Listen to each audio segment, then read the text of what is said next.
Welcome to the Swift programming language series.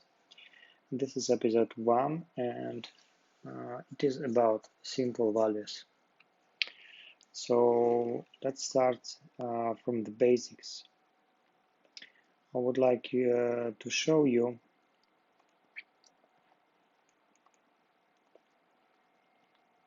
let's create a small Swift file. It's called variable1.swift.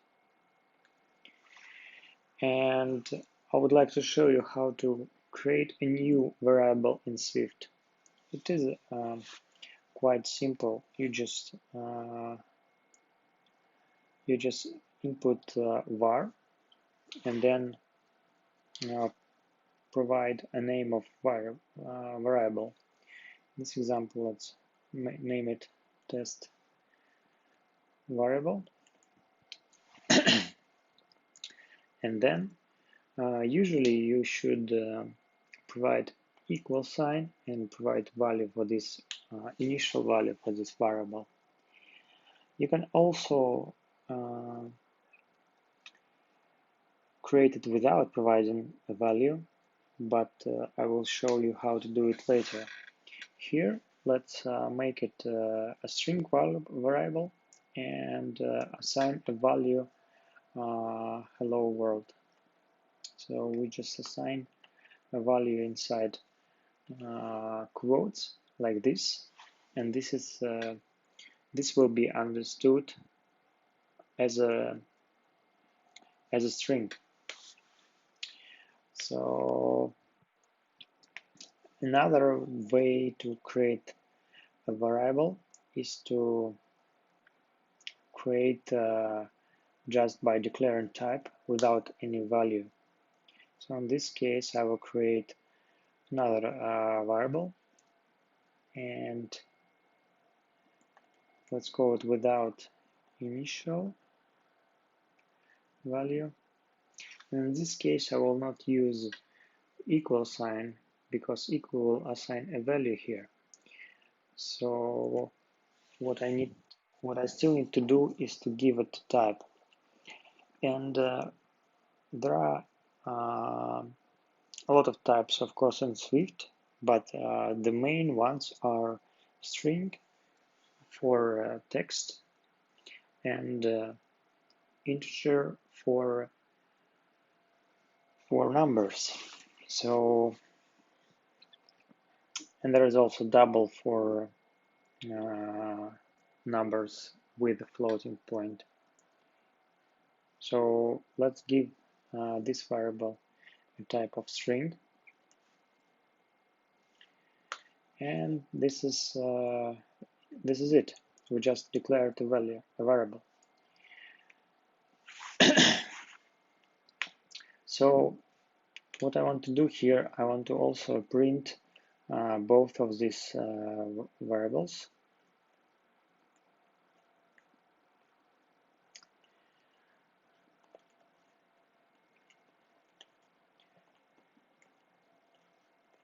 Of course, it shouldn't work because I didn't assign a value to the second one, but still, let's see what happens. So I will save this file, and then let's try to run it. So to run a Swift file from the terminal, you just provide Swift and then the name of the file.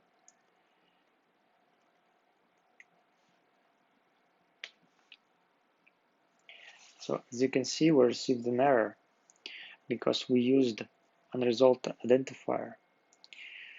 So let's fix it.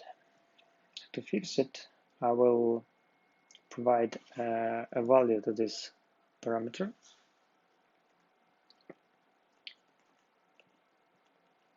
So let's give it the same value as I gave to the first variable.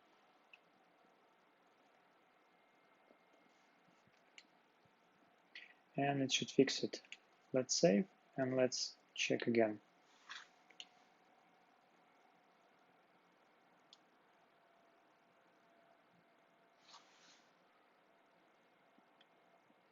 Okay, did I save? I believe I did.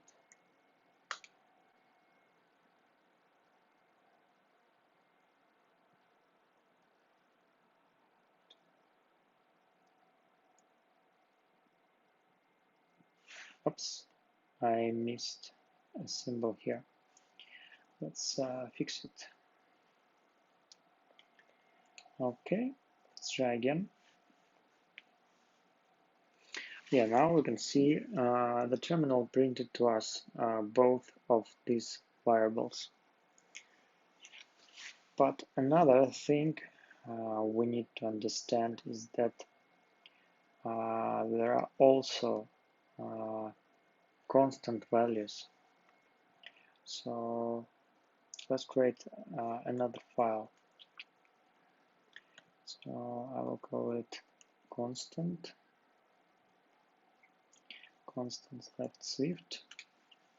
And if you want to introduce a constant, you use another construction,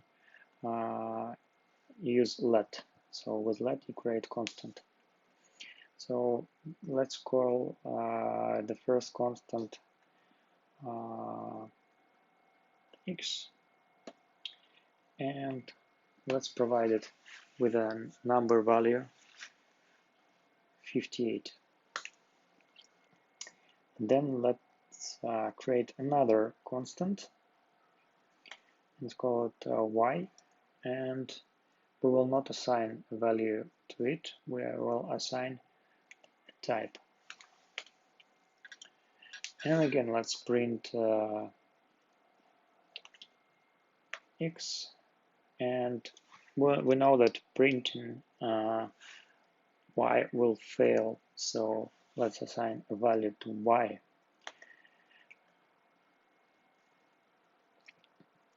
But let's check what happens if we try to assign a string to this constant.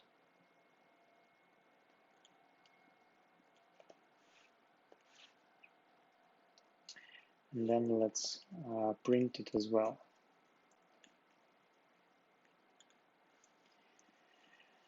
So then let's try to run it. So we can see there is another error. This is an error about assigning value of type string to type integer. So in this regard, Swift is very safe. We need to use a correct type and correct value.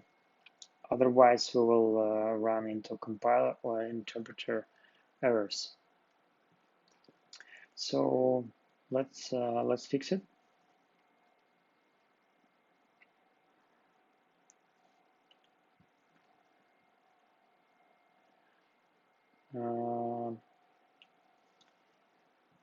Let's assign it to x plus 3, just to make it a little bit more interesting. And then again, I will try to run the same file.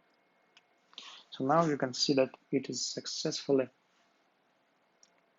provided both of these values on the screen. So there, another thing I would like to show you that you could create, of course, numbers with floating point, and you can create a very big strings.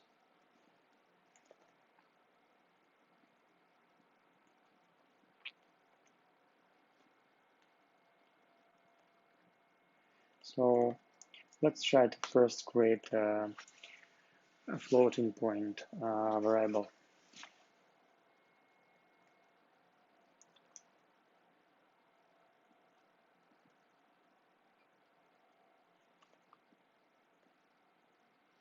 So we can assign it with a dot like this. This is 20.25, or if it is a whole number, we can just use a 0 after dot. And then let's give this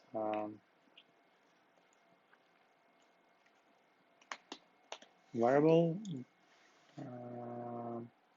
And another example I would like to show you is the big text. How do you create big text? So to do this, you can use 3 double quotes, and then you can use you can use multiple rows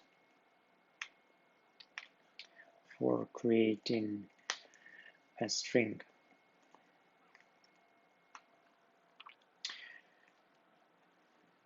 You can even use lists inside.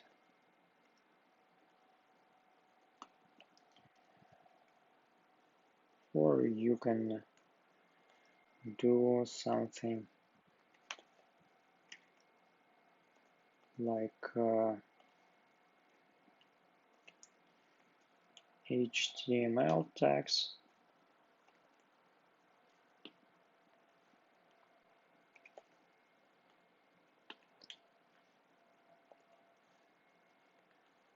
And so on.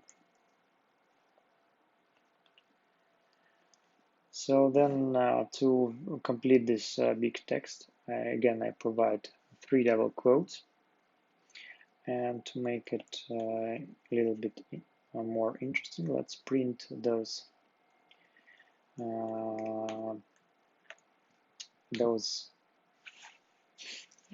let's print values of those variable and constant.